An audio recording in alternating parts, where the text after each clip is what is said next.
Emotional detachment is not about being cold, uncaring, or disconnected from life. It's about choosing what deserves your emotional energy. When you act as if nothing bothers you, it doesn't mean you're not affected by things. It means you've made a conscious decision not to let those things control you. You've learned that your peace of mind is too precious to hand over to every passing comment, every disapproving glance, or every external judgment that tries to shake your sense of self. We live in a world that often praises high reactivity, where outrage and quick responses and constant emotional expression are seen as signs of authenticity. But the truth is, there is something incredibly powerful about someone who can stay centered in the face of chaos. Someone who can look an insult in the face and respond with grace. Someone who can be in a room full of noise and still hear the sound of their own truth. Emotional detachment means you know who you are and what you stand for. It means your sense of identity is not hanging on someone else's approval or rejection. You're not chasing validation or fearing judgment because you've already validated yourself. And that kind of inner strength makes you unstoppable. When you cultivate emotional detachment, you become more discerning with your time, your responses, and your presence. You begin to understand that not everything requires a reaction. Not everything is worth your attention. Some things are better left untouched, unspoken, and unfelt, not because you're avoiding them, but because you've risen above them. It's a form of emotional self-discipline. It allows you to step back, breathe, and choose a response that aligns with your highest self rather than reacting out of fear, anger, or insecurity. It's a daily practice, a mental discipline, and an emotional boundary that protects your inner world. Because in the end, the person who can remain calm, composed, and clear in a storm doesn't just survive, they lead. Reacting is easy. It's instant, emotional, and often impulsive. But choosing not to react, that takes a level of emotional maturity that few are willing to develop. When someone disrespects you, when life throws you a curveball, when criticism feels unfair or painful, the natural impulse is to defend, attack, or explain. But maturity whispers something different. Pause, observe, respond if necessary. Not reacting doesn't mean you're weak. It doesn't mean you're letting others walk over you. It means you've grown past the need to be triggered by everything around you. You've stepped into a new awareness where you realize that every situation doesn't require your involvement. Every disagreement isn't a battlefield. Every insult doesn't demand a comeback. And maturity is the space between stimulus and response. And in that space lies your power, your self-control, your peace. It's easy to let emotions lead. It's easy to lash out, to argue, to try to prove your worth. But when you begin to value your time, energy, and mental clarity, you realize that reacting often costs more than it's worth. The mature mind knows when to speak and when to remain silent. It knows when something is beneath your attention, not because you're arrogant, but because you're at peace. You've outgrown the game. Mature people operate from a place of emotional intelligence. They've done the inner work. They don't need to prove their power with volume or dominance. They've developed the ability to stay composed, not to impress others, but to preserve themselves. They understand that people will misunderstand you, challenge you, and sometimes even try to provoke you. But your response is not about them. It's about you. Choosing not to react is a silent declaration that you're in control of your emotions, not the other way around. That's not weakness, that's wisdom. And wisdom gives you the freedom to walk away from chaos without losing your center. It gives you the courage to let others think what they want while you protect your energy. It's in that stillness, in that deliberate non-response, that your true growth is revealed. Ego is loud. It constantly seeks validation, recognition, and superiority. It wants to win, to be right, to prove a point. But peace is quiet, calm, and grounded. It doesn't need to announce itself. It simply is.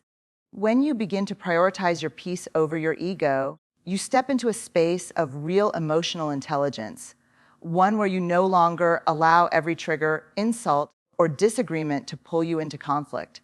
So often we respond from a place of ego.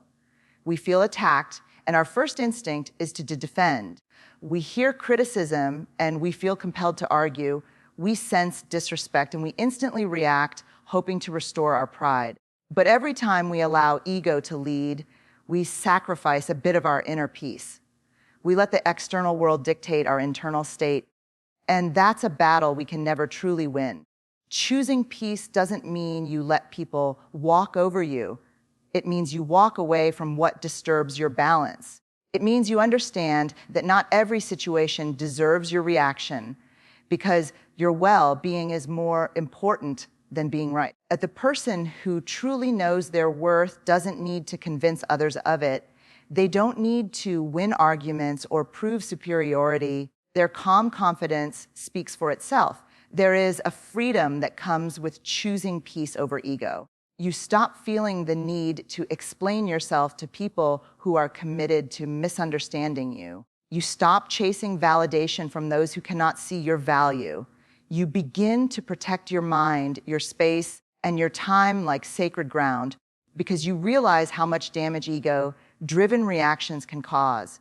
Peace allows you to rest. Ego keeps you restless. Peace allows you to move through life with clarity and compassion. Ego keeps you tangled in drama, bitterness, and reactivity. When you start letting go of the need to always win, always respond, always be heard, you gain something far more powerful, a sense of inner calm that no one else can take from you. And that calm becomes your strength. That stillness becomes your weapon. That peace becomes your boundary. A silent line that says, I will not go to war with you just to feed my pride. Because your peace, your sanity, and your emotional clarity are priceless. They're worth protecting at all costs. True confidence is quiet, composed, and unshakable.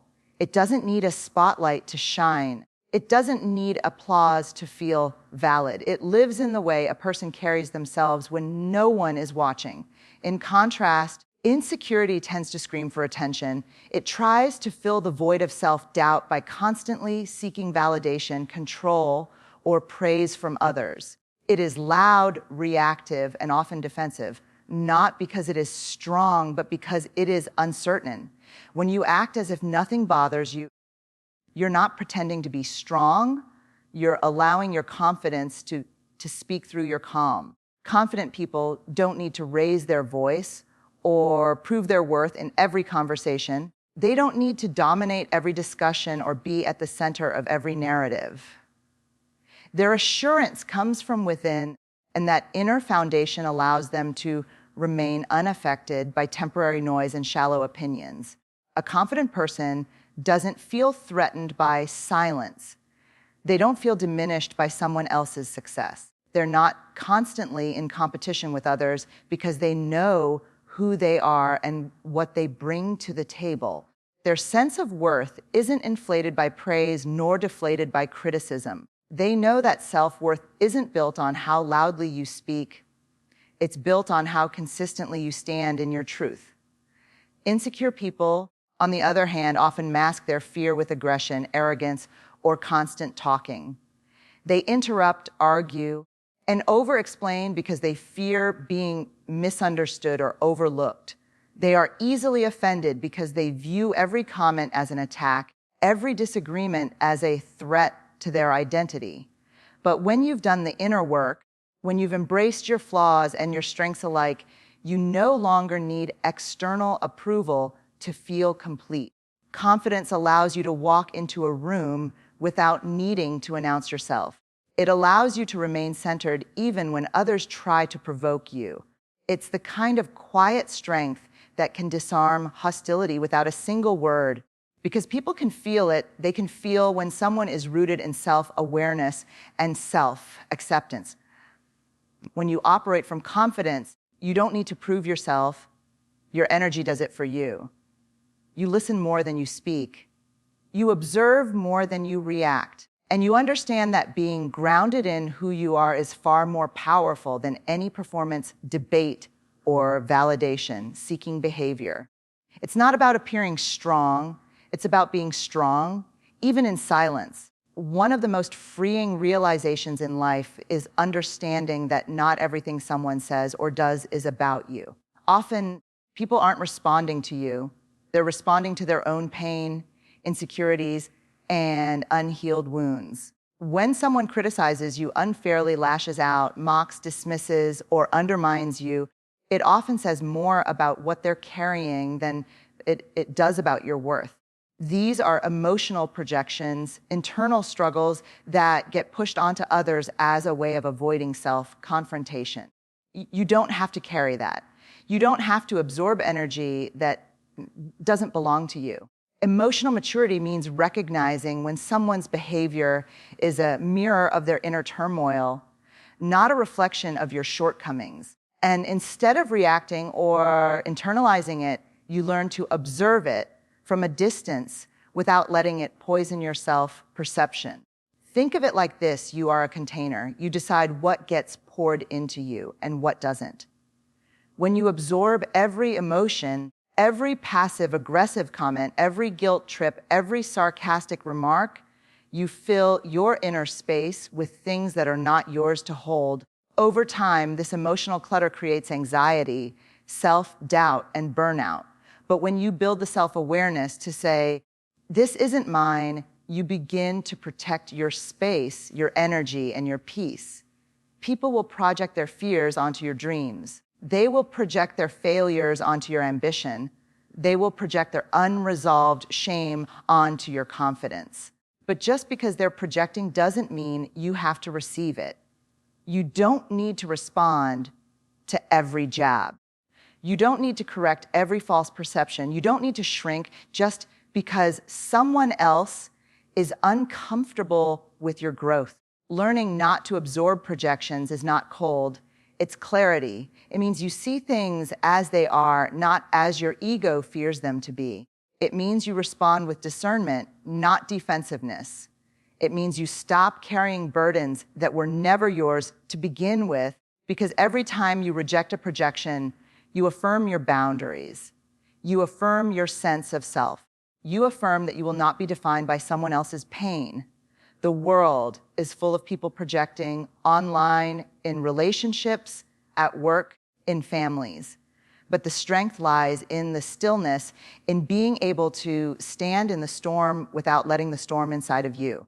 That's not just emotional intelligence, that's liberation. There's a unique kind of power in the person who remains calm when the world around them is chaotic. It's not the loudest voice that leads the room. It's often the quietest presence, the one who refuses to be rattled by noise, pressure, or provocation. That stillness, that inner composure isn't accidental. It's the result of deep internal work.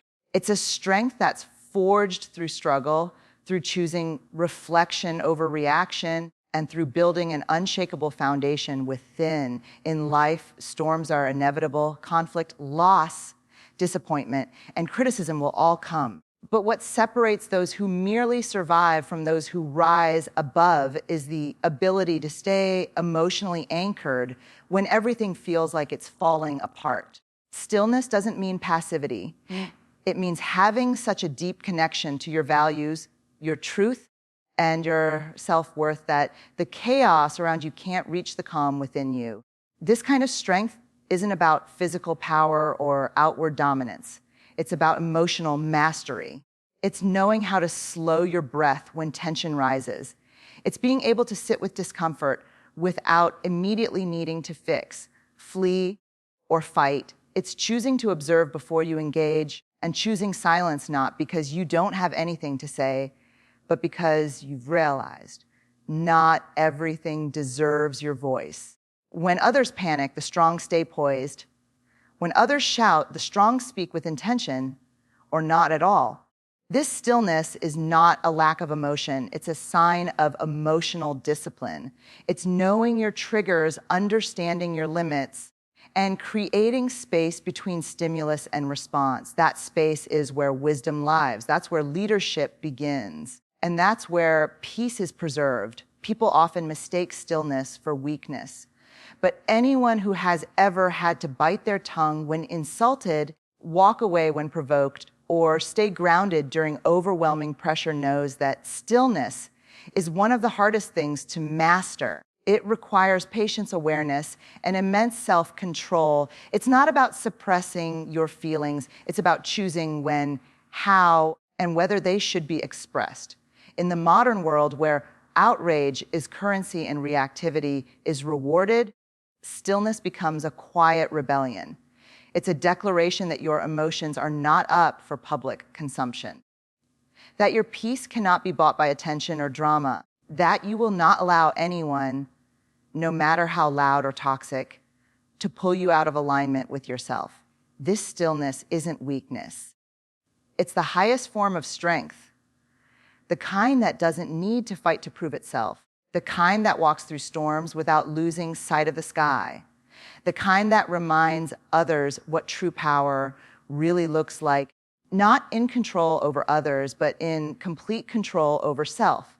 Many people look at those who carry themselves with calm confidence and assume they're just built that way.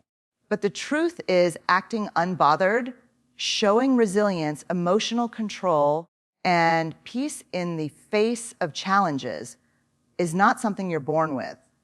It's something you learn, something you practice, and something you commit to over time. It's not a fixed trait. It's a mindset, a choice that must be made again and again in a world constantly testing your emotional boundaries. Being unbothered is a decision to not let external chaos determine your internal reality. It's a conscious rejection of the urge to constantly defend, explain, or retaliate. It's waking up every day and deciding that you will not be reactive to every opinion, every judgment, or every attempt to throw you off balance. And while it may look effortless to the outside world, it is anything but. It requires self-awareness to recognize your emotional triggers and discipline to resist reacting to them. It demands self-respect to walk away from energy that disturbs your peace. It takes strength to not respond when everything in you wants to fight back, to not let other people's negativity rob you of your power. And most importantly, it takes intention to keep choosing calm when you've been conditioned to respond in chaos. People often underestimate how difficult it is to act unbothered in a world that encourages the opposite. Social media thrives on outrage. Gossip culture thrives on reactivity. Society often rewards loudness over wisdom and drama over peace. In such an environment, choosing to remain composed is not passivity. It's quiet resistance. It's emotional maturity in action. It's leadership without a title. Being unbothered doesn't mean you don't care. It doesn't mean you're detached from life or other people. It simply means you've learned to care selectively. You've learned to differentiate between what's truly important and what's simply noise. You don't numb yourself. You nurture yourself. You don't ignore your emotions. You honor them, but you don't allow them to rule your life. It's easy to be reactive. It's easy to be pulled into every conflict or drama. But being unbothered means choosing not to dance to the rhythm of someone else's chaos. It means walking your path with clarity, with self-trust, and with a deep commitment to your well-being. It's about being so grounded in who you are that no comment, no rejection, no misunderstanding has the power to shake you. And while people may admire that in you, the grace, the poise, the resilience, what they may not see is that behind every moment of unbothered calm is 1,000 small battles you've already fought with yourself. Battles where you chose not to let the world decide how you feel. Battles where you reclaimed your emotional freedom by simply deciding, I am not available for chaos today. So the next time life tests you with criticism, with conflict, with uncertainty, pause, breathe, remember who you are and how far you've come. You've survived things that tried to break you. You've grown through storms that others never saw. You don't need to prove your strength by reacting. You prove it by protecting your peace, by choosing your energy, by staying grounded in your worth. Act as if nothing bothers you, not because you feel nothing, but because you've mastered the art of choosing what truly matters. That's not pretending. That's power. That's emotional freedom. And that's the version of you the world has no control over, the version that walks with grace, speaks with intention, and lives with purpose. You are not here to fight every battle. You are here to rise above them. Stay calm, stay focused, stay unshakable, because when you learn to act as if nothing bothers you, you start to realize that nothing actually does.